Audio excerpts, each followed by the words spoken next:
Assalamualaikum warahmatullahi wabarakatuh. Selamat berjumpa lagi dalam kesempatan yang berbahagia ini bersama channel yang gak asing lagi, yaitu Guru Widodo Channel. Pada kesempatan yang berbahagia ini saya akan membahas masalah saraf kejepit atau istilah kerennya yaitu HNP.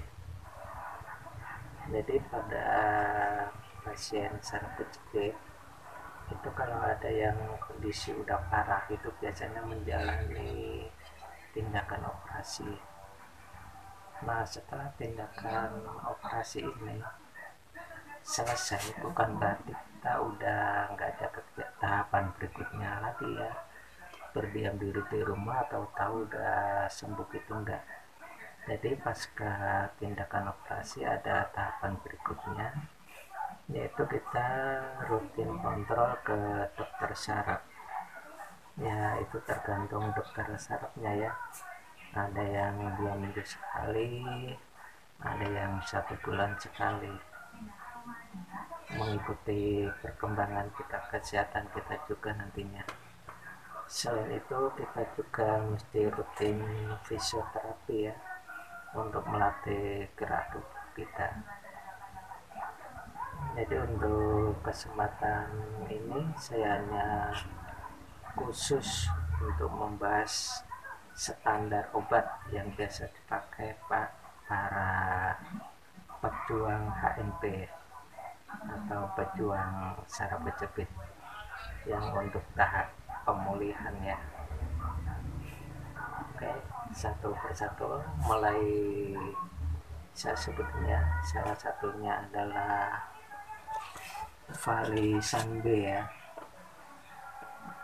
Nah, untuk Valisan B ini kalau harganya sih di kisaran 3.000-an ya kalau kita beli di apotek.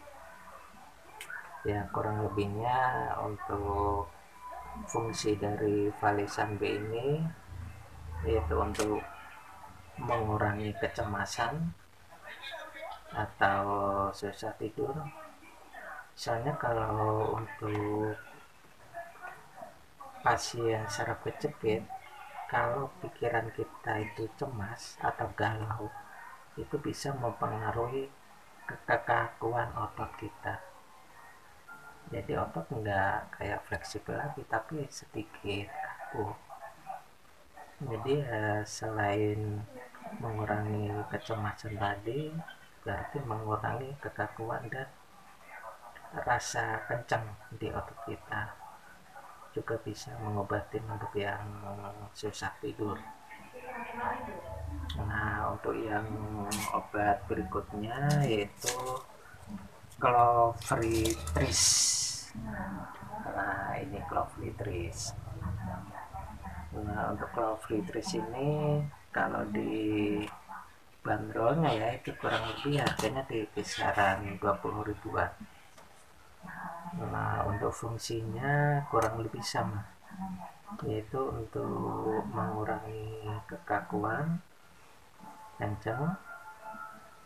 kekencangan otot kita ya. Kadang ya otot kita kan kerasa kaku, kencang, kaki susah gerak. Nah, selain itu juga ya melemaskan otot yang kaku-kaku tadi. Nah, berikutnya yaitu gabapentin ya. Gabapentin ini kalau di tulisan sih harganya kurang lebih sekitar 30-an ribu. Nah, fungsi dari gabapentin ini yaitu untuk mengurangi nyeri, kejang. Ya, biasanya kalau kita bangun tidur kan kadang kaki ada getar sendiri seperti tremor gitu, kejang-kejang gitu. Ya, bisa juga untuk ya faktor dingin juga mempengaruhi si kejang-kejang di pagi hari kalau pas bangun tidur. Nah, untuk berikutnya seperti biasa itu diklofenak sodium ya. Kalau di diclofenac sodium. Diclofenac sodium ini kalau di harganya sih kurang lebih sekitar 5 ribuan. Nah, jadi diclofenac sodium ini ya fungsinya kurang lebih untuk mengurangi nyeri-nyeri di otot sendi, tulang sendi gitu. Terus peradangan, ya biasanya kalau habis operasi kan biasa ada peradangan gitu ya di otot-otot kita, di bekas luka di tulang belakang gitu. Nah, untuk yang obat-obat umumnya seperti vitamin ini vitamin standar ya, biasanya dikasih kayak vitamin B1, terus B12 dan juga B6. Nah, untuk fungsinya sih vitamin ini kurang lebih untuk membantu pemulihan saraf ya. Jadi untuk saraf yang kejepit itu biasanya kan ada luka karena kejepit tadi ya, mungkin kejepit tulang atau kejepit bantalan tulang belakang kita. Nah, di situ biar membantu untuk cepat pulih ya dari luka itu, saraf-saraf yang kejepit tadi. Pause dulu berapa menit.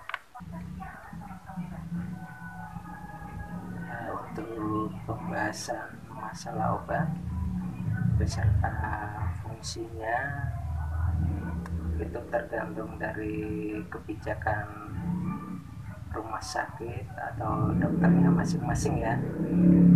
Jadi kadang nama obat sama tapi pabriknya beda ya, kadang beda kemasan juga ya, tapi ya fungsinya sama, tapi kadang ya beda dosis saja. Kadang kalau yang pengen cepat sembuh kan dikasih dosis yang tinggi biar cepat sembuh katanya sih.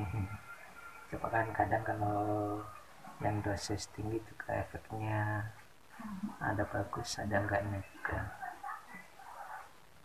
ya. Jadi intinya kita jangan sembarangan membeli obat di apotek, paling nggak harus minimal harus ada resep dari dokter dulu biar nggak ada banyak efek sampingnya. Soalnya kalau kita minum obat dalam jangka panjang efeknya juga nggak bagus untuk organ tubuh kita. Jadi cukup sekian untuk pembahasan obat pada kesempatan kali ini. Akhirul salam, wassalamualaikum warahmatullahi wabarakatuh.